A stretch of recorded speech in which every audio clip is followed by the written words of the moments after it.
It's not been too long, and practically we've been started working on it officially since past 2 years because it takes time for government to meet government formalities. And we only target the South Asian community because we first want to cure issues in that. Despite that, despite having such a narrow focus to cure, we are approached with many cases a week. What's the root cause of it? What to speak about the police who receives like a case of domestic violence in every 7 minutes? How many women in Auckland would be going through this problem? The common man blames the government blames the police blames the judicial system, the judicial system blames the opposition party blames the common man again, and this vicious cycle never comes to an end. Thinking more about it, a verse from our ancient scriptures goes like, problems in this material world are not beyond the solving capacities of humans. However, sometimes we look so closely at the problems that we do not look at solutions. We've talked enough about problems. We should now talk about solutions. Since no one's doing anything, we, the common man, have the capacity to do something for ourselves to at least protect our narrow sphere of people, our narrow area. So that even if one person does it to his family and it spreads across, the world would be a much better place. This is why Jaagriti Women Support Group, Jaagriti means awakening, planned to hold the peace prayer meeting for Nirbhaya. Nirbhaya was the name that was given to the victim of the Delhi gang rape, which means one without fear, on the 2nd of January. It definitely was very hard because it was soon after New Year's and people were all busy. Despite that, a lot of people managed to attend the peace prayer and discussed what their feelings and provided their opinions on what should be changed in the Indian judicial system. And we as Jaagriti have compiled all those points, made a proposal and presented it to the Indian High Commission in New Zealand, which are duty bound to send it to the government. We've done our bit.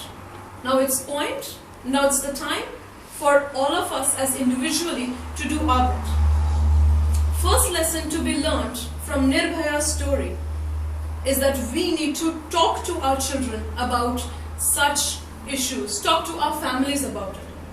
It's a very sensitive issue. Sexual assault, okay fine, what is it? Someone touches you, okay fine, I'm not interested. It doesn't happen to me, let go of it. There's a lack of sense of belongingness in people in general throughout the world. It's not my issue, it's not my problem, it doesn't happen to me, go away. We should have the strength to sit and talk to our children, talk to our family and tell them that, you know what, this is not acceptable.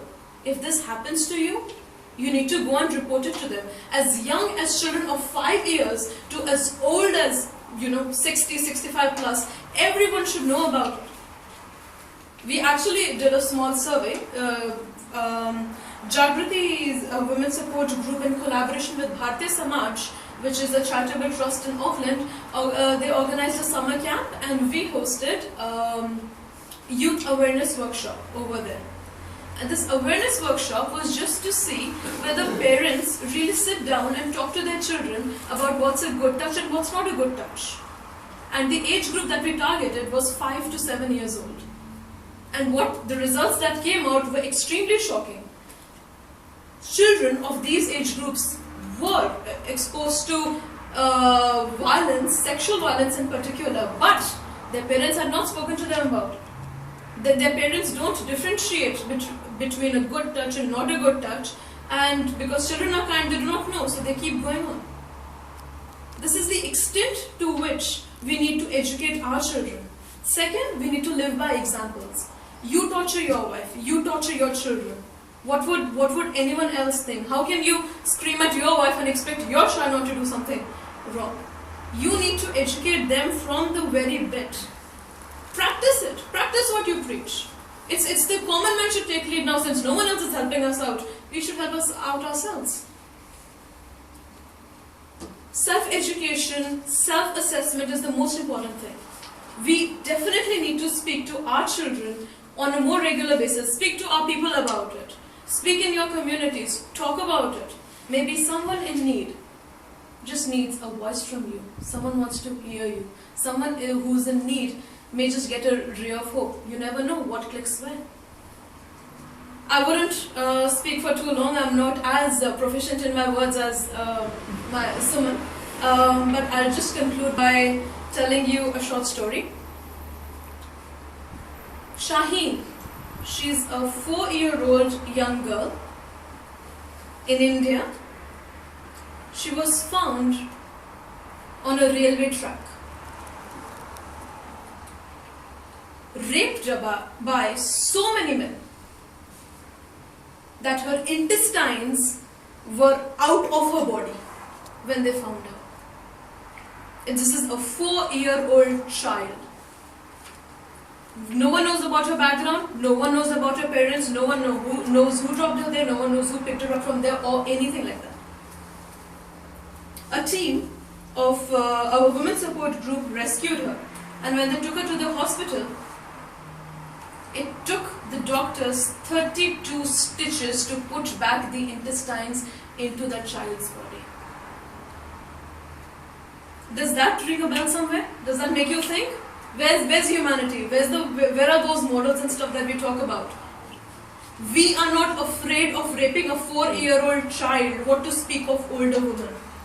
And such cases happen on a daily basis. Not only in India, but throughout the world. Have we ever felt for such people in our lives that, okay, fine, listen, they are going through something, let us help them. On the other hand, we tell our children, okay, you know what? Stay away from these people because they are of these types. We need to remove that mental block from our mind. We need to go help these people. They belong to us. We belong to this world. If this would have happened to us, our children, and if people didn't support us, we would have been isolated like hell.